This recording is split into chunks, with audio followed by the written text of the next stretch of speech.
Hello and welcome to this week's Strange Pathways. I am your host, Scott Mort. I am having, one of the best days this year. I can't even talk about it. But I will let you know soon. Just let it be known that something really, really super exciting happened today. I'm not having a kid. It kind of feels like it a little bit, though. But a dream of mine that I've had for a long time, through some hard work, some grit, it became reality today. Our first tale is going to take us to October 20th, 1970, Tuesday. We're going to call this gentleman Mr. X. Mr. X is driving towards St. Helens on the Isle of Wight. He's traveling from Shanklin to Ryde to visit his friend. He looks to his right and he sees a large UFO flying over the marshlands along the River Yar. He does the smart thing. He doesn't want to wreck his car, so he pulls over and he sees this craft, and he can see this wide ring of about 7 lights. Each of them large, clearly defined sphere, like a bright red cherry, he said. And they're kind of interspersed with turquoise and white light. And there isn't a sound. There is not a sound coming from this craft. There's only so long you can stay and look at something like that, though. Mr. X gets back in the car. This craft seems to know that Mr. X noticed it. So it continues to fly parallel to him. And eventually it's going to work its way behind him.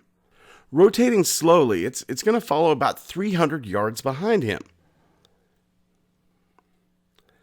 So Mr. X, constantly looking in the rearview mirror, seeing the paranormal following him, he decides, okay, I'm going to get out of the car again. I'm going to take my flashlight and I'm going to signal this. He's not even quite certain what he's signaling, but it's just a deal where he's going to flash his flashlight off, on, off, on, off, on. Just like, yeah, you noticed me noticing you, and now I'm noticing you noticing me. That's kind of the message he's trying to get across. So Mr. X finally makes it to his friend. And his friend looks behind him and goes, there's a UFO behind you. And he goes, yeah, I know. It's been following me. So him and his friend are watching this thing. And it starts playing hide and seek with him. It'll like hide behind treetops and kind of pop back out. After this incident was over, it was almost like this thing went back and told its friends, hey, there's this really cool guy I met. Mr. X would occasionally see like a single ball of red light, and it would just kind of follow him along. 2 years later, March 1st, 1972, Mr. X is sitting on the cliffside at Compton Bay. He just kind of had the urge to drive there. He's sitting on the cliffside. Mr. X looks down, and he can see 2 yellow lights about 40 feet away from him. They're under the surface of the water, just sort of hanging out there, observing him. The tide goes back out. Mr. X gets in his car and drives home. These are interesting, no doubt. But they're also kind of commonplace. Why am I bringing them up here? We here at Strange Pathways, we kind of go for the weirder fare. So the reason I'm bringing this up, Mr. X had a daughter. About a year later, his daughter would come up to him and say, Daddy, Me and a friend saw a robot clown in the swamp. That's right. Mr. X is the father of the little girl known as Faye from the Sam the Sandown clown incident. Now, I think this is very interesting because were it not for Mr. X's experiences, there's a very high chance he just would have brushed Faye off. You're making up stuff. You're lying. You're trying to get attention. But no, because of this, because of Mr. X's previous encounters, he was more likely to believe Faye. And through that belief, Mr. X, his daughter Faye, have really given us something to ponder, something to think about. Friend of the show, Anna, emailed me. We were talking a little bit about Sam the Clown. So from Anna's own email, she said to me, I wanted to talk about Sam from Sandown. I didn't make the connection until you said that the kid's subconscious brought him to life. It reminded me of the imaginary friend from The Sims 3. If you've never played it, there's a doll that the kids get starting from toddlerhood, I believe. It's just a doll until they age up into children, and then it turns into an imaginary friend. But the kicker is, if they love their imaginary friend enough, an opportunity arises to turn the friend into a real child that then joins the household. It also struck me as absolutely wild that Sam and the imaginary friend look insanely similar. The doll version is literally made of wood and fabric. Anna continues that she couldn't find any correlation between the two. I messaged her. I kind of had this thought. That, if that whole imaginary friend, that becoming solid, the phenomena of the tulpas. I remembered a radio show host named Clyde Lewis talking about non-linear causality, which I find fascinating. On the quantum level, you can see things happening in reverse. You see the effect, and then the cause happens. And I often wonder if reality is a little bit that way. For example, in the Back to the Future movies, there's a lot of symbolism that kind of makes you think 9/11. There's been videos done to death on this. It's Two Pines Mall, the two towers. Whenever the car goes screeching off at the end of the movie, you can see a sign that has a 9 on the top, and then the two flaming streaks make up the 11. There's terrorists involved in both. I don't think that the filmmakers of Back to the Future had previous knowledge that 9/11 was going to happen. That's ridiculous. But with nonlinear causality, what if something made a big enough splash in the timeline that the idea of 9/11 permeated backwards in time? I remember reading about an experiment years ago where it showed that a random number generator could be manipulated by intent. Just somebody would bring up the website, the random numbers would be generated, and they were able to make them less random. You would tell them, try to get these as close to the number 175 as possible. And then more numbers would start to become closer to 175 than normal. What the observers did not know, The people who were trying to manipulate the numbers through their will, what they didn't know was that they were manipulating numbers that had been generated 2 weeks previously. They were able to manipulate numbers that had already been picked. Now, what does this have to do with Sam the Clown? Maybe enough people played The Sims 3 that Sam got a chance.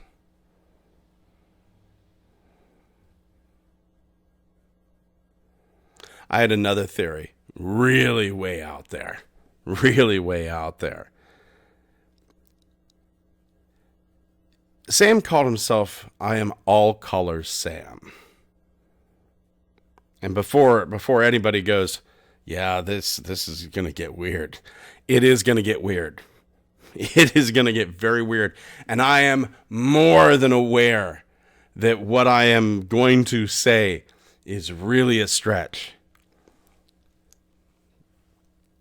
At my job, I have an Oculus Rift or Oculus Quest, one of those VR things. We don't use it very often because we're at work, but I have had the chance to use it. I was the guy at work who set it up, and it's fascinating. It's a fun device. It's not $400 fun, but it's a fun device. The words all colors Sam are really close to the words Oculus Sim. Yeah, that sounds insane.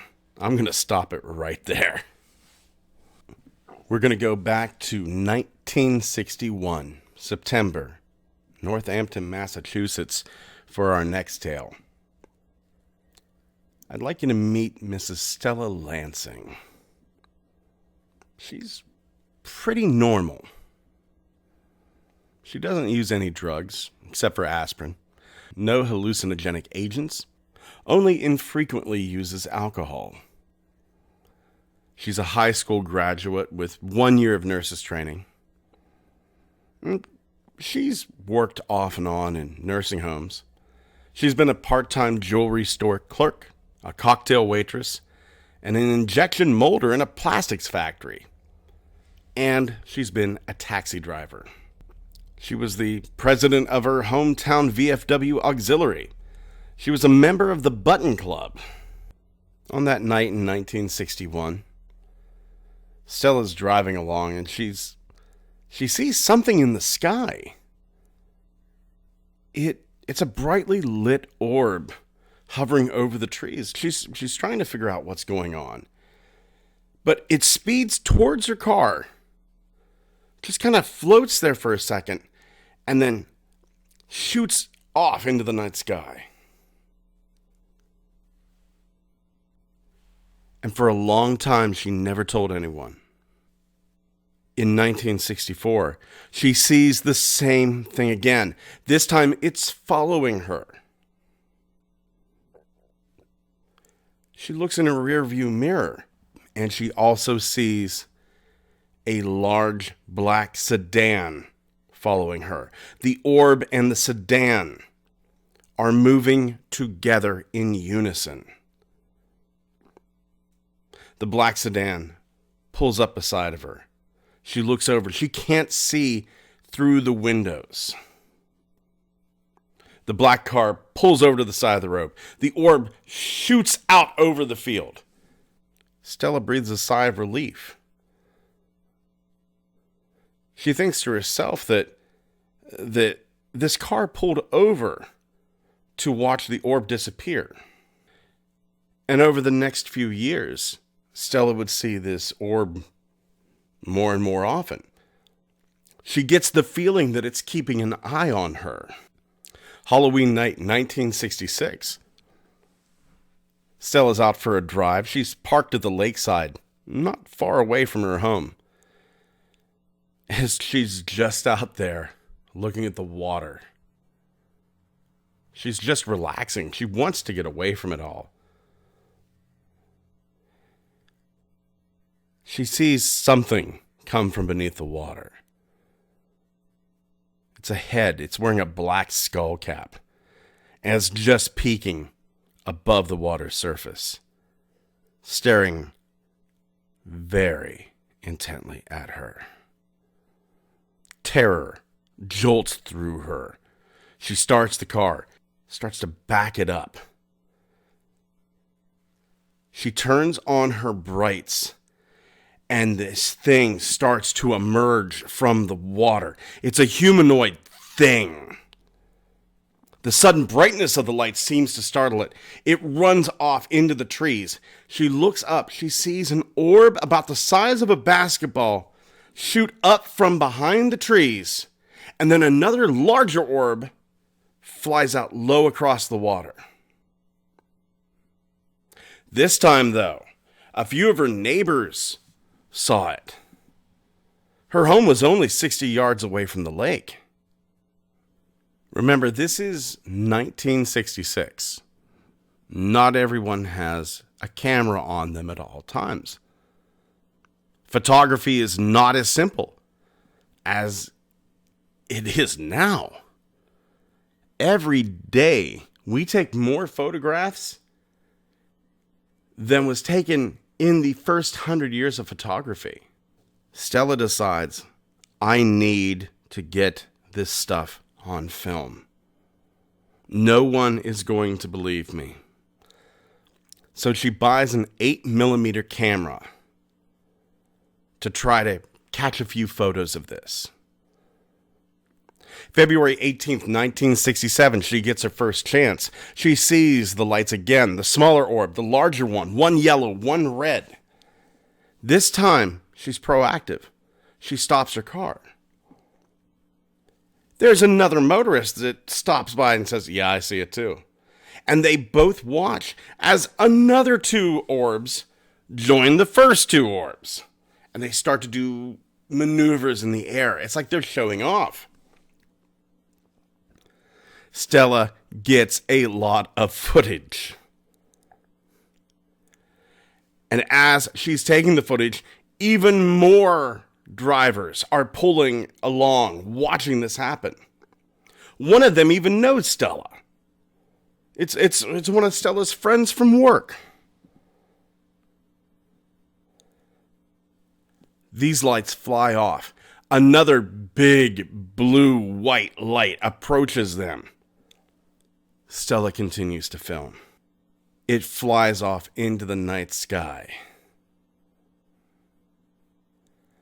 She goes home, and it turned out she hadn't loaded the film correctly.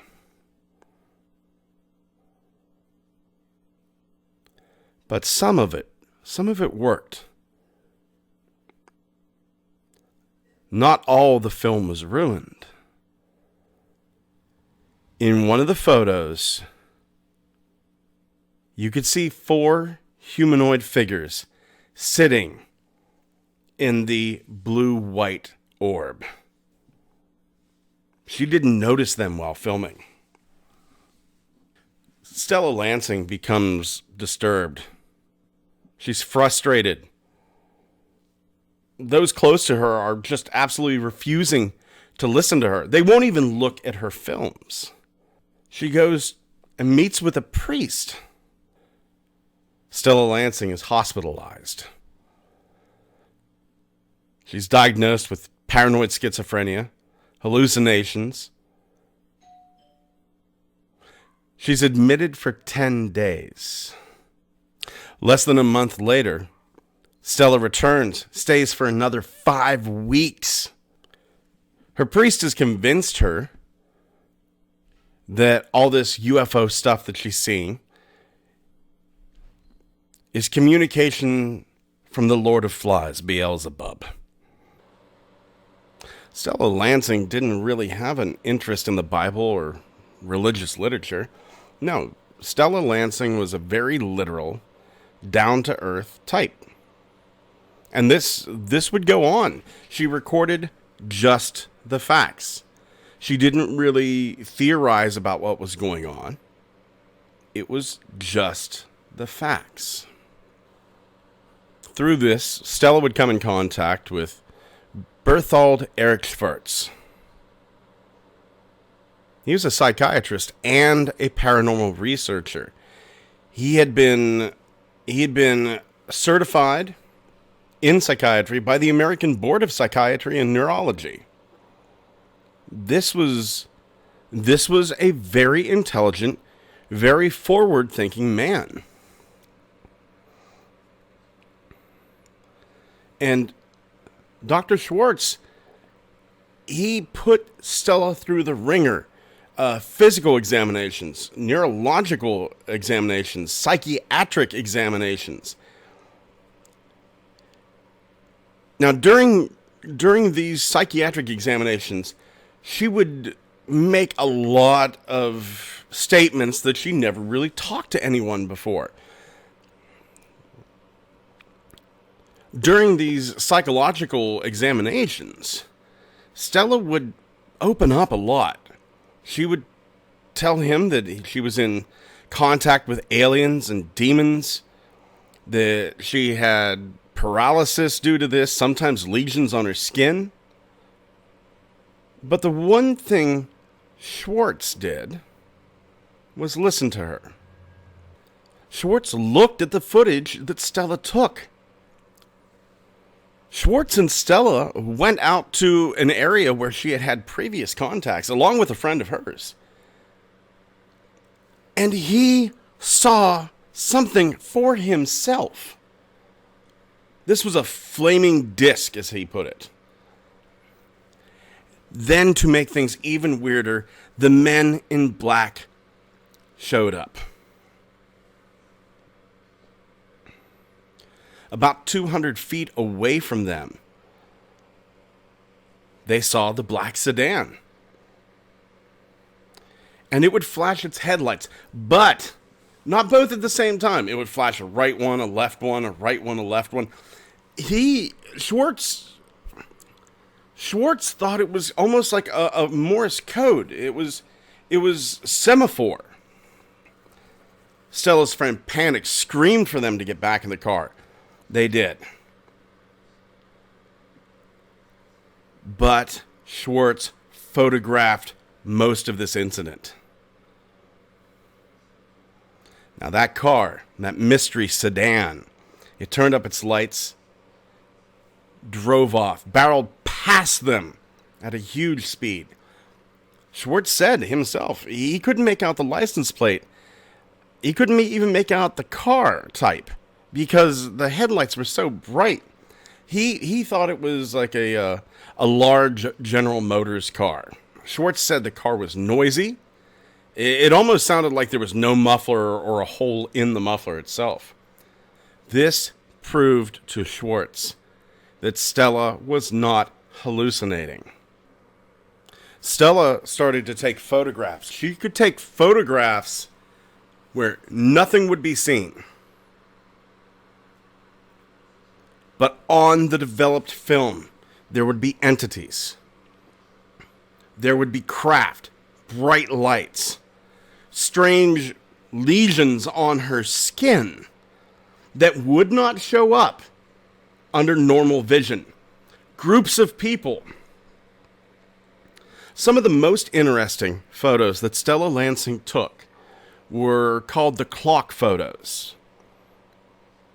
It would be this pattern of bright streaks, and they would look like the markings of a clock. But whenever you would zoom into those markings, you could see that these were craft. These were physical craft in a circular formation like the face of a clock.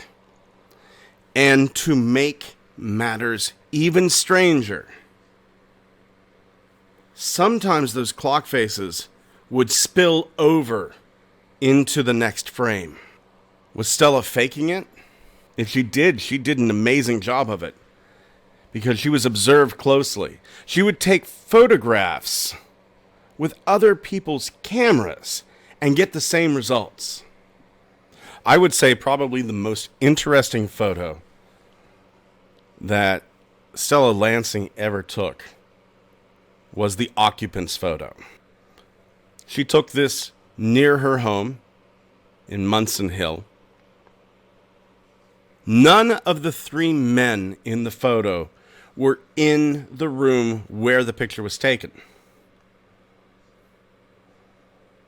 I'll have the photo of the occupants up on the Strange Pathways Facebook page. When the occupants' footage was transferred to videotape, voices appeared on the footage. The 8mm camera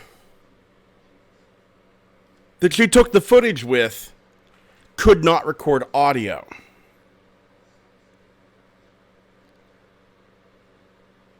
But voices appeared on the transfer. Let's listen to those voices now.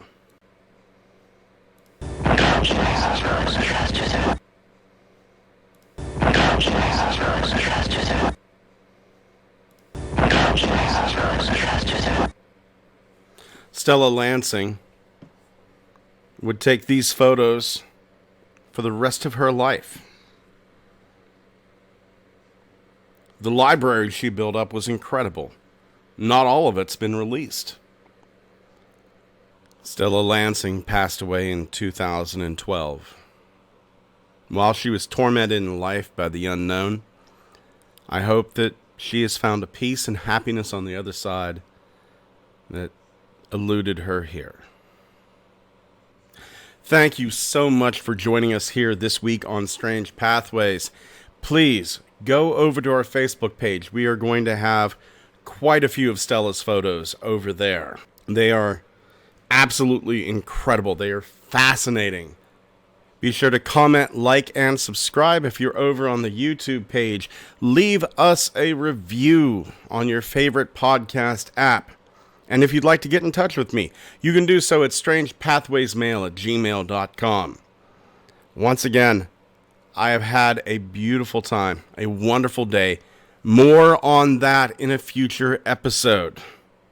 We haven't heard the last of Sam.